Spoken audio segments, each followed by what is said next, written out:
that magical moment that, they've never seen anything like Jolly Holiday Lights. Cars are lined up for as far as you can see, and they keep coming and coming and coming. It's for children with life-threatening illnesses. That's the benefactor. We knew that the kids were out there that were eligible for wishes, we just weren't reaching enough of them. You have so many memories of wish children and wish children's families, and the smiles of the kids when they're receiving their wish. Nobody's profiting from this. It's all 100% of the money goes to the Make-A-Wish Foundation.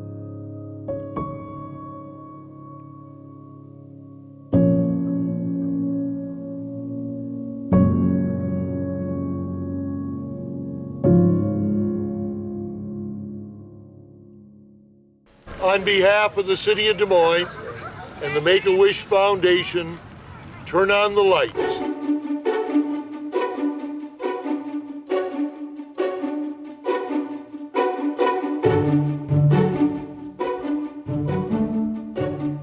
Hi, my name is Joe Besh, and this is my wife, Tammy. We're the ones that came up with the idea for Jolly Holiday Lights to benefit the Make-A-Wish Foundation. I worked for an accounting firm, and there were 2 board members there. And I just thought it was a great organization. I wanted to be part of it, and so did Joe. Once Tammy had told me about Make-A-Wish Foundation, they have what they call area committee meetings. They, being new volunteers, they emphasize that they don't go out and solicit money. They take everything by donation or fundraisers. And so they said, if you have any ideas for fundraising, let us know. On a trip to Do-A-Wish, I believe it was down in Corridor, the 3 of us were in a car, and they began telling me about this light show that Hillcrest Family Services was doing up in Dubuque. And by the end of the night, I said, I don't see any reason why we don't do this. Let's just do it. And so I literally, the next day, contacted the company up in Dubuque, and then I reached out afterwards, called the lighting company, spent 2 hours on the phone with John Brandano from Brandano Displays, and next thing you know, John's sending us stuff and comes to Des Moines. And so Snowballed. It snowballed fast. It did. Fast.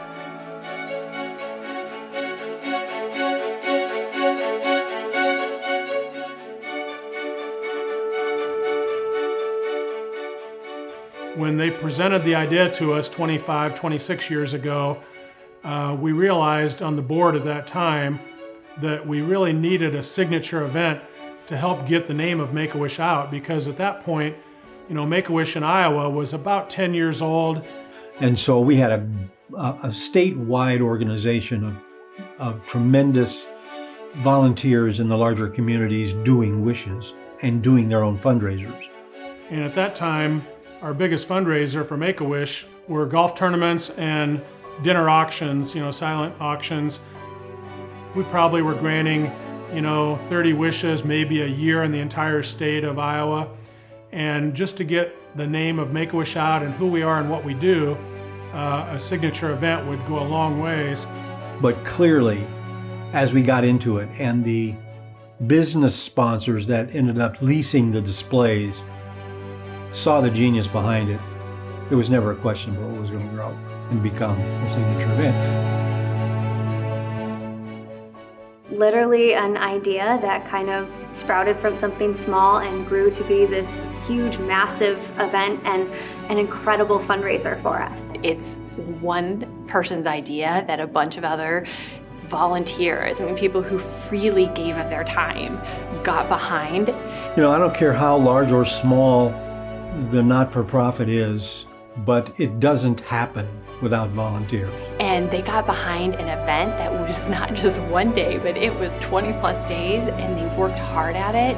And when you look at the impact that has had year over year over year, I think it's fair to say that Make-A-Wish would not be what it is today without Jolly Holiday Lights.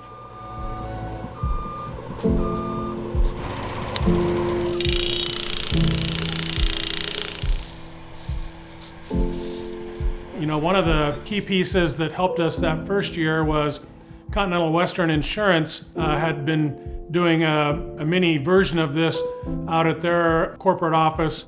and they had it was a $50,000 a year annual for them to put those lights up for the community. They were kind of looking for an exit strategy because my understanding was it was very labor intensive for them. They had a lot of small trees and they would hang these small lights. And it was just out of the goodness of their heart to do that for the community. And so we approached them and asked them if they would be willing to turn off their lights and make a donation, be a title sponsor for Jolly Holiday Lights. And hence they were for the first 3 years. One of the biggest difficulties they had in bringing this display to Waterworks Park was that there's no electricity here. So they had to bring it all in. And the people who got a sneak peek tonight say they're glad they went to the trouble. And then thank goodness for the IBEW, they came in and donated all their time and helped pull all the wire and the electric power through the event. Make-A-Wish Iowa, IBEW Local 347, they all kind of coordinated and we were able to get the Waterworks Park set up for the power distribution for the Christmas light program. And in the beginning, I really didn't know too much about the event, just as you get to know the people that was helping out of the years that helped started this event. They were great people, and then you get to meet some of the kids that are actually getting wishes granted. You know, the struggles that these families go through and the kids go through. It's just kind of nice to be able to give something back. The first year would have been an extreme challenge finding sponsors because they didn't know what you were talking about. It was an idea. We had the wishes, we had the stories to captivate the imagination of people who needed to fund it. It was usually a light bulb going off and saying, we got to be a part of that. On average, it's $13,000 per wish to be granted for an Iowa Make-A-Wish child. And when you multiply that by 181 wishes granted throughout the year, you can do the math. That takes a lot of funding. It's events like this premier event with Jolly Holiday Lights. This is the fundraiser for them. I mean, after that first year of success, we just built on it every year for many years. Then once we got the event going, it's just a matter of, channeling all the cars. We didn't know what to expect. And, in that very first year, the most amazing thing happened, though, is we had so many cars that they were literally packed up from Waterworks Park all the way into downtown Des Moines. So, I mean, it was amazing how, the turnout for the event, and we were just overwhelmed.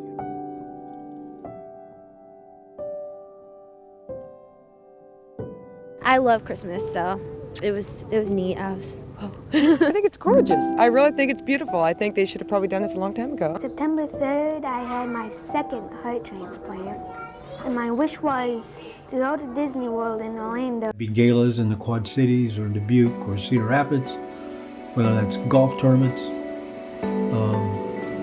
It's all about fulfilling dreams of children who have been dealt one of life's worst blows.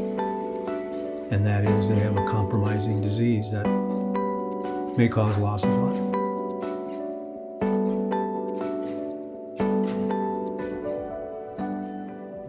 I think I was in kind of denial at first because I was like, I'm just sick, I'll get better. But it was in the hospital Taylor got some of the greatest news she would hear. Make-A-Wish was sending her and her family to Hawaii. I was surprised and shocked. It's a matter of, making a horrible situation, giving them something to look forward to. You try to keep things as normal as you can, but, there comes a point where it's like, we can't do this anymore. This is what it is. Matthew was a very ornery boy. He was full of life, which got him through what he faced. And he was 3, almost 4, when he was diagnosed with spinal cord cancer. He went through surgery and they pretty much told us he may never walk again, but Matthew did. We knew when they did the surgery at first that they did not get it all. Well, when he turned 11, it came back and it grew with a vengeance. Make-A-Wish approached us and asked us if we thought he should have a wish, and I remember my parents going back and forth like, no, he doesn't really need one, he's not that sick. We need to save that for the kids that really need it. Matthew's okay and we can do things, and she says, no, Linda, this isn't for you, it's for him, and so we need to do this. Matthew loved his family so much, and he looked at us and said, Mom, I would wish for a trip, but I just don't feel good. And I go, Matthew, the wish isn't for us. You wish what you want to do. Well, one day we were watching something and the VCR started to squeal. And all of a sudden the light bulb went off in him. That we had this small TV, and he said, Mom, how about a TV and a VCR so I can record Winnie the Pooh for my cousin? Therefore, there we go. We had a big screen TV, a VCR, and then some sort of a video game system. And so we got video game system, and Tammy was just so wonderful. She came and picked up Jason. When they delivered that wish to my brother, I just remember how impactful it was to him to be able to have that. And so we didn't tell Matthew. It was a surprise, and oh my stars, that boy. It was an absolute wonderful thing to happen in a very kind of a scary part of your time, but it makes something happy in that you get to celebrate. So it was great. He was so neat, and I remember riding in the car with he and his mom, the sponsor party, so nobody else had been through it, and just watching his awe as, you know, he saw the lights going over, deer jumping over the road. Matthew was able to plug in the lights that year. He looked at us when we got home that night and he goes, I want to help with Jolly Holiday Lights somehow. And that was on, I believe that was on a Monday night before Jolly Holiday Lights, before Thanksgiving, and he died on the Monday morning after Thanksgiving. And so who was at our doorstep but Tammy Beecham with an ornament for us. We told her that we want to help because Matthew really wanted to do something. The first year, Make-A-Wish called us and said they were short of people to help out. On Christmas Eve, they couldn't get any, and we thought, yeah, this will be a great thing we can go do for a Christmas present for Matthew. And we opened presents, and we had gotten some for Matthew, and he had gotten some already for us. And so we're crying, and it's like, whose idea was it to go to do Make-A-Wish? But we wiped our tears and suited up. We go over and help, and it was one of the most therapeutic things we ever did. The best thing in the world that we ever did, and we did it for a lot of years. They come down every year with cousins, and you know, now they have grandchildren, and they work a night. And it was just something that was so therapeutic every year for us to do. It was like a Christmas present to Matthew that we could do. It's kind of our present back to Noah, my son who passed away. It's an honor just to pay back, and people have done so much for us and our family during Tyler's illness. She loved to be involved with Make-A-Wish. Even while she battled cancer, Kenzie spent year after year volunteering at Jolly Holiday Lights. It's like a Christmas present we can give to my brother every year. Merry Christmas. It's also a way for us to pay back and be able to help children who are now facing life-threatening illnesses. Shayla suffers from cystic fibrosis and wanted to become a superhero. That's when Make-A-Wish stepped in. I guess I wanted to help people, like I wanted to help my mom, so I wanted to be like a superhero. After a mischievous villain named Kilowatt turns off the city's power, it's nothing Shayla can't handle. Meet me at Jolly Holiday Lights. No matter the venue, Shayla ends up topping and catching the bad guy. It was a little scary, but now that I captured him, I'm not scared anymore. It's hard to just say like, oh, it was, you know, just a wish, because it's like so much more than that. It's like an experience that you can't like ever like have in your life ever again. It's really crazy to think about, you know, all these people that, you know, like don't know me or anything, but they still came together to try to, you know, make my wish feel as real as possible. Was really nice, and it's something, you know, you can't really forget when there's like so many people around, so many people trying to help. This place is so much more, you know, than just lights and, you know, Santa and all that stuff. It helps kids in more ways than just, you know, telling them, you know, presents and all that stuff, and like showing them flashy lights, giving more to the, you know, community, to people that really need it. So I can't say anything more than just like it's like so special to someone, or, you know, to more people than, you know, you could imagine. Those wishes mean the world to you because it brings some happiness and some joy into a family household that is just hard. It's very emotional to, you know, see the families, meet the families during the most difficult times of their lives, and realize that, you know, what they must deal with on a daily basis. If you think you've had a bad day, just go out and meet a Wish kid. And then after you meet that Wish kid, you walk out of that visit, you got no problems. Yeah. Those kids, they've got a lot going on. They got big shoulders. They Yeah. really do. They really, really do. So yeah, that's what tears at you, and that's what really drives you to keep going and going, because you know what it's benefiting and who it's benefiting. Last week, heavy rains flooded the annual light display at Waterworks Park. Submerged signs and washed out roads put an early stop to the Make-A-Wish fundraiser. You wouldn't even think this would have happened. We were just getting into our busy part of the season. When we got flooded out in year 20, we were, you know, we couldn't go back to the community and say, hey, you know, we got flooded out, you know, and do you want to keep sponsoring something that you may not get your sponsorship back out because we get flooded out or something like that. I remember going down there the day, and I had to be the guy that says, you know, after a week into it, I had to call KCCI and says, we're done. I mean, I'm literally walking in water up to my knees, unplugging, or, you know, taking stuff and pulling cords, and they said, we're done, we can't do it. And, you know, we had to do something. We just couldn't take that chance of being flooded out every year. The night my wife decided that she wanted to take our young son to Jolly Holiday Lights, it was late in the evening. I said, you know, let's pack up, we'll do it tomorrow. Next morning, of course, we hear the news that Jolly Holiday Lights has been postponed or canceled for that year because of the flooding. Sort of in her statement of displeasure to me, asked me why I couldn't do anything about that. Why couldn't I fix this problem? Because it seemed so natural to her, a fit for Adventureland to be partners with. And so we started looking around, and the folks out at Adventureland came to us, and they says, look, if you guys want to do it out here, we'll take care of everything.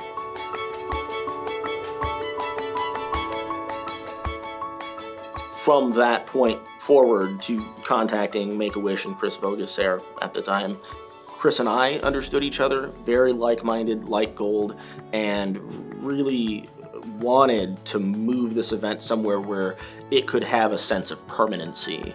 And that's really what Adventureland represented to Make-A-Wish. And those people out at Adventureland really have come to the table and helped us out a lot. I mean, they've really stepped up at a time of need when we really didn't know what we were going to do. But we had to do something. We couldn't stay in the floodplain. It just wasn't an option. As a full-line amusement park and resort, we have a standing staff year-round of really specialty folks, electricians and carpenters and whatnot, that are always here on property, so always available to be of assistance. That, and you know, we have the natural equipment like lifts and whatnot that are needed for the setup of this event, so it saves money for Make-A-Wish in the actual production of the event overall, and probably streamline some of the efforts that were needed to be made.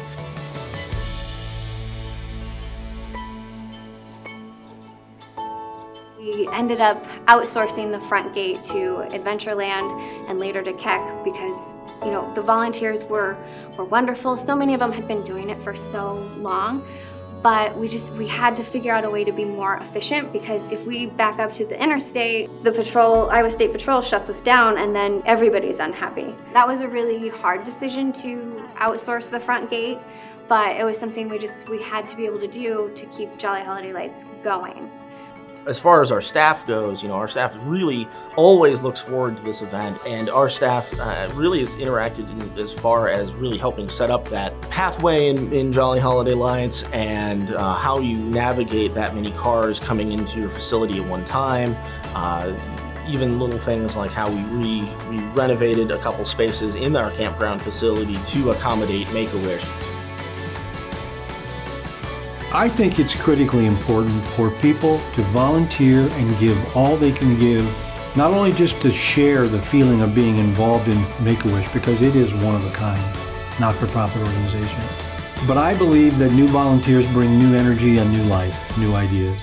A lot of the work is hard work, and it's cold, and you're outside. You know, unloading the semi-trucks full of displays, distributing them around the park, identifying which sequence we thought the displays would look best in, so picking a location for them, and then coordinating with volunteers to help assemble the display. We would be down there, literally Friday afternoon from sunrise to sunset, Friday afternoon or Friday morning, sunrise to sunset, Saturday, Sunday, sunrise to sunset. So, you're working 30 hours just in 3 days. I mean, normally when you're planning a gala or you're planning a golf tournament, right, you're working up to it, but that's a one-day event, and then you consider it a wrap. But like with Jolly Holiday Lights, you are working for a month, and you are out there, and it is cold, and it is, it is hard work, and it is really the event of all events, when it comes to not just time and investment, and the people that do it have a ton of heart. Started off with just a night or two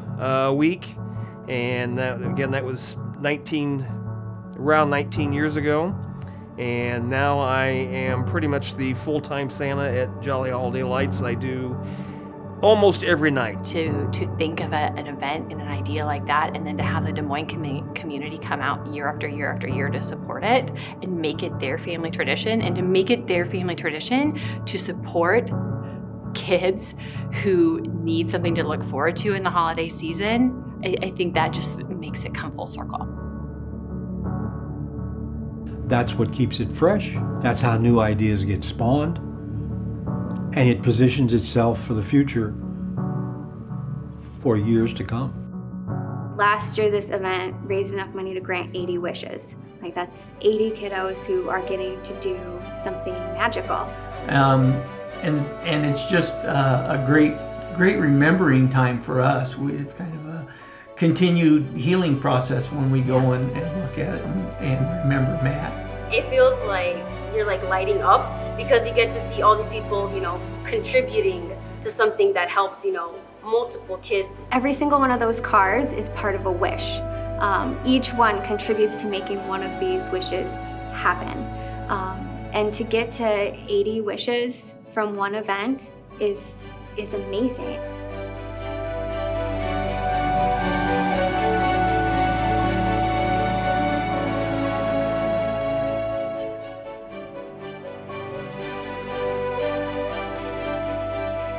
And if you get a chance to meet or see videos, or you can go to the Make-A-Wish website or something like that and actually see some of these kids and what they experience every day. That's why I would encourage everybody to go to see Jolly Holiday Lights. It really is, truthfully, makes magic happen.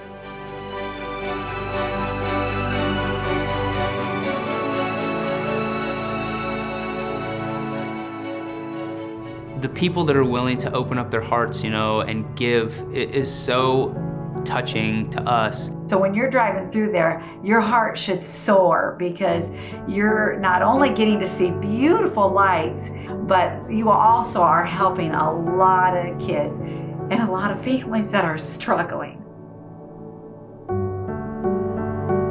It's not about people doing extra things.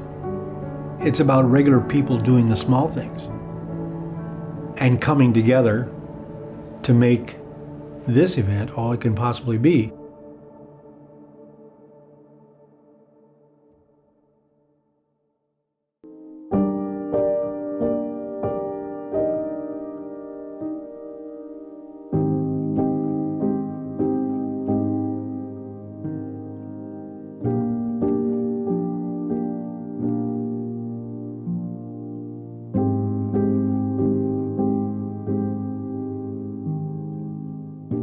It's kind of our present back to Noah, my son who passed away. It's like a Christmas present we can give to my brother every year. It's also a way for us to pay back and be able to help children who are now facing life-threatening illnesses. He made his wish 15 years ago, went to Disney World. Matt received a wish through Make-A-Wish, and it's just such a great organization. All the volunteers that are involved have always gone above and beyond to help the kids out and help us out, and so we wanted to give back, and it's just such a fun thing we can do year after year.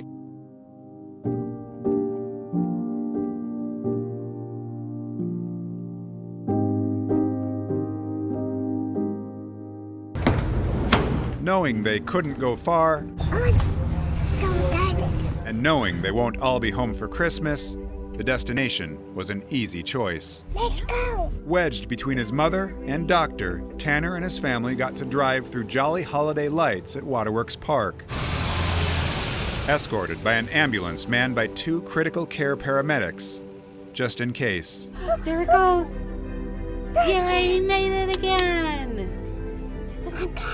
Oh, you caught it. Good job. A perfect prescription for this young boy and his family. Kind of devastating when you can't have the whole family together, and to be able to do something like this means a lot. You can't say thank you enough.